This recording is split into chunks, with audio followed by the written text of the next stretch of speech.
Praise the lord. మత్తయి సువార్త 21వ అధ్యాయము 28 నుంచి 32వ వచనం వరకు ధ్యానించుకుందాం. ఇక్కడ యేసుక్రీస్తు ప్రభువారు ఒక ఉపమానాన్ని చెప్తా ఉన్నారు. ఒక మనుషునికి ఇద్దరు కుమారులు ఉన్నారు.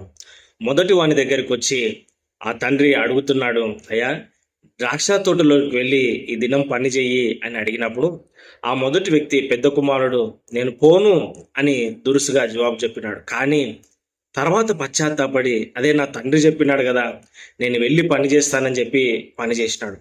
అలాగునే తండ్రి రెండో వాని దగ్గరికి వెళ్ళి నేడు వచ్చి మరి ద్రాక్ష తోటలో పని చేయి నా కుమారుడా అన్నప్పుడు ఆ వ్యక్తి పోతాను డాడీ, వెళ్తాను తండ్రి అన్నాడు, కానీ వెళ్ళలేదు.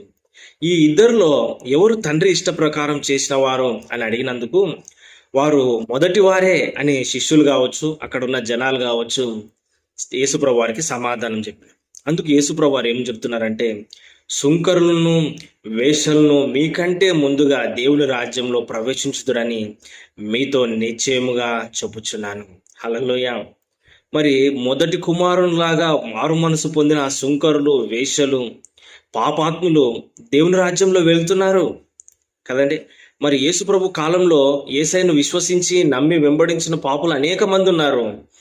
విశ్వసించక తృణీకరించిన శాస్త్రులు, పరిసయ్యులు, పెద్దలు కూడా ఉన్నారు. ఈ రోజుల్లో మరి నీవు మారు మనసు పొందడానికి ఇష్టపడుతున్నావా? తండ్రి చిత్తాన్ని చేయడానికి ఇష్టపడుతున్నావా? నీ పాపాలు ఒప్పుకొని వాటిని విడిచిపెట్టడానికి ఇష్టపడుతున్నావా?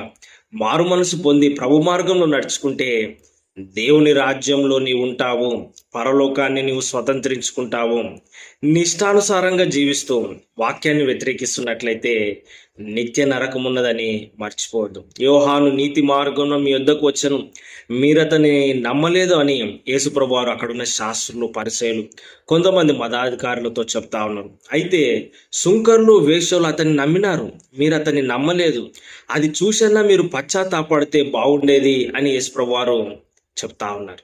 ఈ శాస్త్రులు, పరిసయ్యులు, మతాధికారులు తమ మతాన్ని బట్టి గర్విస్తున్నారు, తమకున్న అధికారాన్ని బట్టి అహంకారపడుతున్నారు. ప్రభు దగ్గరికి రావడానికి ఇష్టపడట్లేదు, తమ పాపాలు ఒప్పుకోవడానికి ఇష్టపడట్లేదు, ప్రభు మార్గంలో నడుచుకోవడానికి ఇష్టపడట్లేదు. యేసుక్రీస్తు ప్రభువారు లోకరక్షకుడు, తండ్రి చిత్తాన్ని జరిగించిన వ్యక్తి, మరి ప్రజలకు నీతి మార్గాన్ని గురించి బోధించిన వ్యక్తి. ఆయనను విశ్వసించిన అనేక మంది పాపులు పరలోకానికి వెళ్ళినారు, నిత్య జీవానికి చేరుకుంటున్నారు. మరి ఈరోజు ఈ మాటలు వింటున్న నీవు నీ హృదయంలో క్రీస్తును స్వీకరించినావా? ప్రభు మార్గంలో నడుచుకుంటున్నావా? యేసుక్రీస్తు ప్రభువారే నిజమైన దేవుడు, లోకరక్షకుడు అని నువ్వు విశ్వసించినట్లయితే